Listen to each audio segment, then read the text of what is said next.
أرسنال أباها يو عريانتي كل شوس وابكوح عريانة نعرض بعد شيء نعرض دش واكن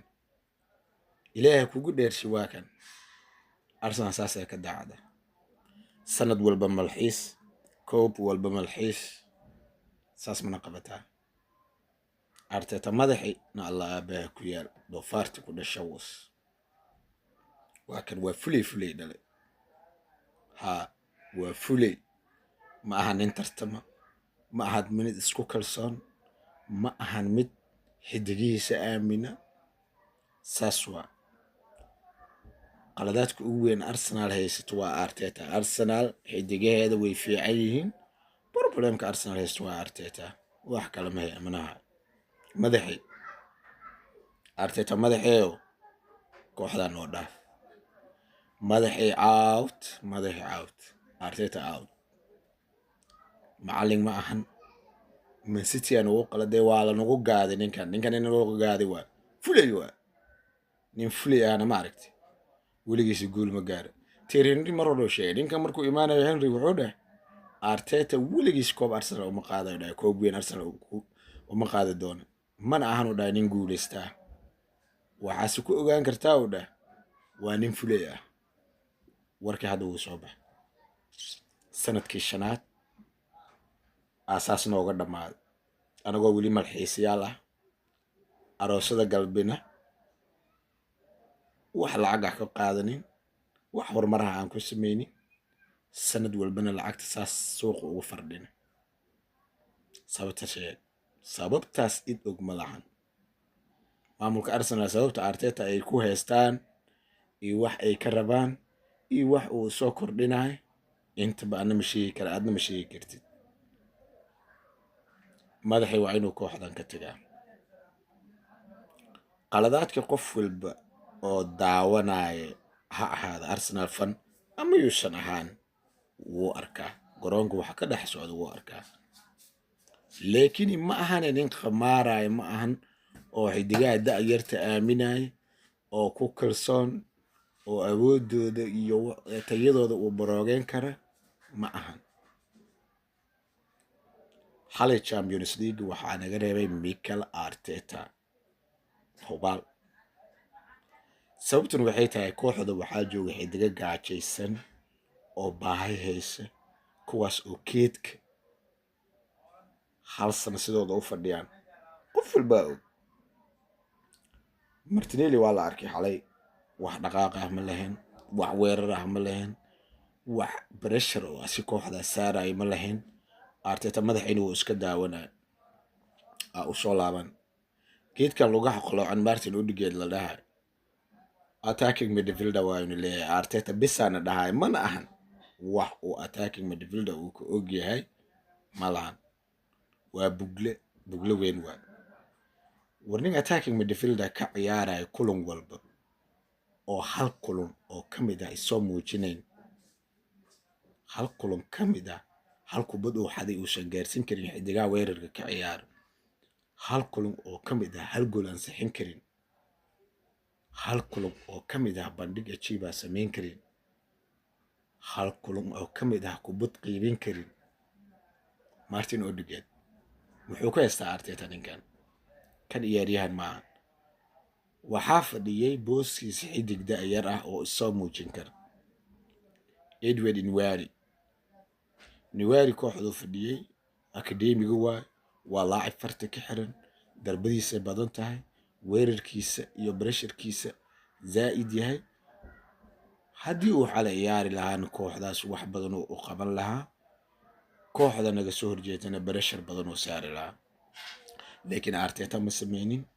Odegaard 90 minute garoonka ku hay 90 minute waxaan ka hayaa hal darbad 90 minute aan la ciyaaray hal darbad kubadaha kale oo dhan dib u soo celinaa xidigaha daafa ayuu ku soo celinaa waa ninkii looga talagalay inuu pressure saaro kooxda ka soo horjeed oo ku qabta ninkii ninkaas garoonka igu hayay 90 minute waxa leeyahay macallin waa dhinacan kale aan imaan axadka la yiraahdo Sheikh Gabriel Martinelli weeraryahan waa hadaa dhahanaa bidembi gal wax uu weerarka og yahay ma lahan weeraryahan ma ahan waa la nabay wax uu weerarka og yahay ma lahan 90 minute uu ciyaaray 90 minutekii oo asiga ciyaaray xitaa ma sameynin hal fursad oo guulaysata ama kooxdan caqabad ku noqon karta kooxda naga soo horjeeda moosan sameyn weerar uu ciyaaray wuxuu qabtay adiga sheeg kulan walba wala soo taaganaa Odegaard kulan walba wala soo taaganaa